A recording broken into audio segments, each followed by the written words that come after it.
So the last section for this week's lecture has to do with the scientific process. So Sir Francis Bacon is credited with being the first scientist to define the scientific method. And that happened way back in the 1600s. So the scientific method consists of a series of well-defined steps. If a hypothesis is not supported by experimental data, a new hypothesis can be proposed. So we're just going to walk through some of the definitions of each one of these different steps. So the scientific method starts by making an observation. So an observation is a list of topics that you notice. So it's noticing something that's happening in the environment, and you're writing down what you're noticing. From the observation, you're going to ask some type of question.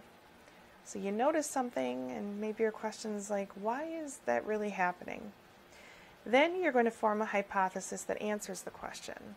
So I think it's happening because of this. Then you're going to make a prediction based on the hypothesis. So I predict that this is going to happen. Do an experiment to test the prediction.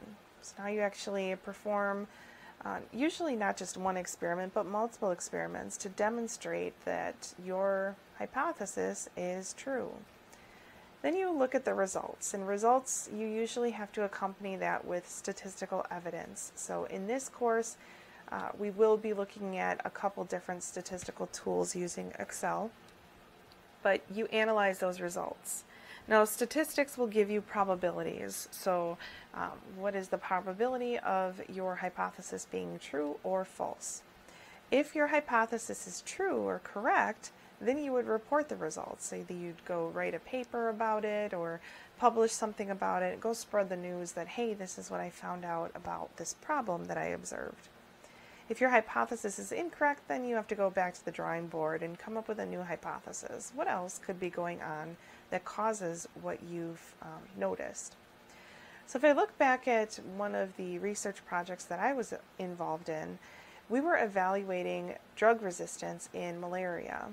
So the observation that was made was that when people were treated with anti-malarial drugs, they were not getting better.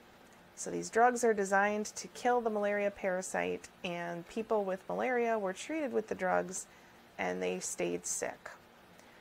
So the question was asked, why are these people staying sick? We formed a hypothesis that answered that question.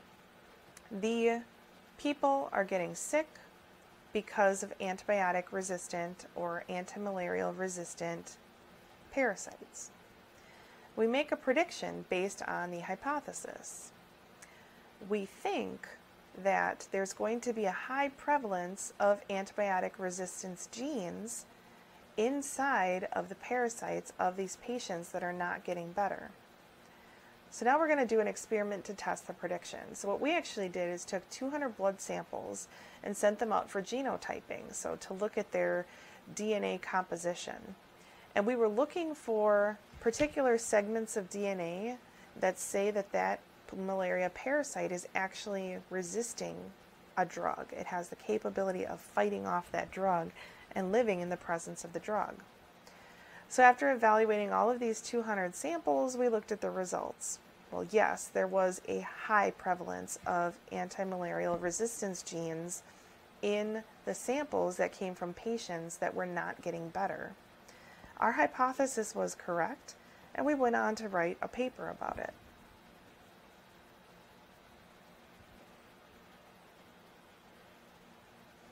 Hypotheses, you usually come up with a null hypothesis and an alternative hypothesis. The null hypothesis means that there is no relationship between two variables. In other words, it's the this is not the reason type thing. The alternative hypothesis means that you reject the null hypothesis, which means that there is something going on where there are differences and there's something to report here. So in my example of the malaria parasites, the null hypothesis would state that there are no antibiotic resistance genes in the malaria samples. Or in other words, From the malaria samples tested in the patients that were resistant, there were no antimalarial resistance genes found. The alternative hypothesis would be, in the malaria patient samples that were resistant, that were tested, there was a high prevalence of antimalarial resistance genes found. So the null hypothesis kind of says, no, you're wrong about your thinking. The alternative hypothesis says, you're correct. Yeah, this is something, your hypothesis is, there's definitely a difference to report here, that whatever you were thinking is the correct thing. Now, why do we have to have a null and an alternative hypothesis? These terms are really for statistics. What we do in statistics is we try to reject the null hypothesis. We want to prove that there is a difference between the things that we are testing. We want to prove that our thoughts are correct. So typically in a scientific research article, you're only going to see the alternative hypothesis presented. They're not going to list both hypotheses.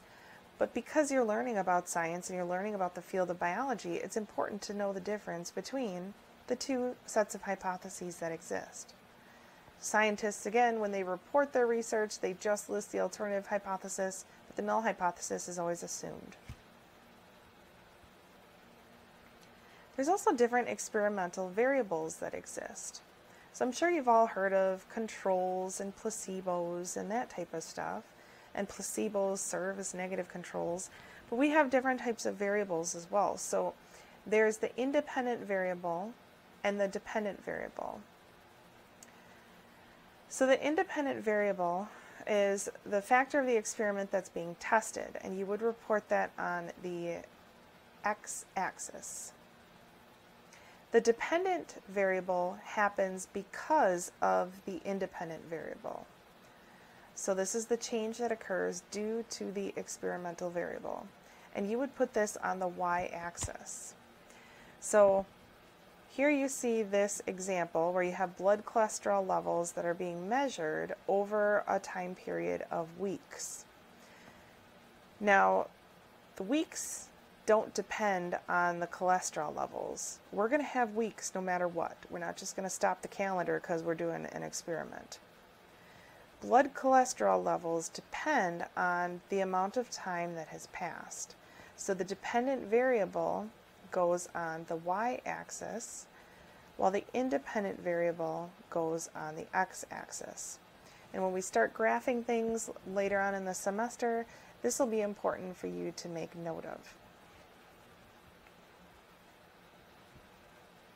The difference between a theory and a law. So theories are based on observations. They're testable explanations that have not been proven. They have a lot of evidence to back the claim. So the theory of evolution is a theory. We can't prove, because we can't go back and, look at the origin of life, at least not right now. So right now we're just calling it a theory. But there's a lot of evidence to back the claims that are presented in this theory of evolution. We also have like the endosymbiont theory, which we'll talk more about once we get to cell structure. So that basically says that, well, mitochondria, this little component of the cell, used to be free living, and then it got sucked up inside of a larger cell and started doing work for it. Well, that's a good theory, and we have a lot of evidence to support that. But can we really go back in time and prove that for sure? Is there enough evidence to say that there is irrefutable evidence that this for sure happened?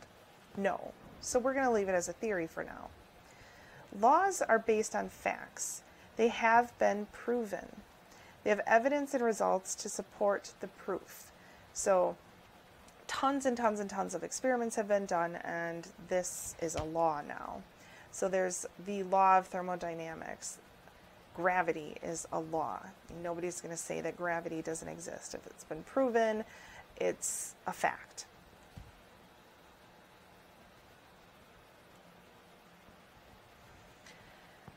Finally, we have inductive and deductive reasoning. So scientists have two major types of reasoning. In inductive reasoning, from a number of observations, a general conclusion is drawn. So for example, if we say that members of the species are not all the same, individuals compete for resources, species are generally adapted to their environment, then our conclusion from all of that is that individuals most adapted to their environment are more likely to survive and pass their traits to the next generation. So we make a bunch of observations and then we say, yep, this must be why, or this must be the conclusion. In deductive reasoning, from a general premise, specific results are predicted. So, the general premise is that individuals most adapted to their environment are more likely to survive and pass on their traits to the next generation. The predicted results, if the average temperature in an ecosystem increases due to climate change, individuals better adapted to warmer temperatures will likely outcompete those that are not. So you're predicting something based on some knowledge. If we eat a lot of fatty foods, so the general premise is fatty foods are associated with an increase in risk for heart attack. Well, I predict that if somebody's going to eat a whole bunch of cholesterol, they're going to have a heart attack. So you have this general premise and you make predictions from that general premise. So that wraps up the Week 1 lecture series. Take some time to review all of the content on Blackboard for Week 1 and come to class prepared to ask questions and to perform the activities.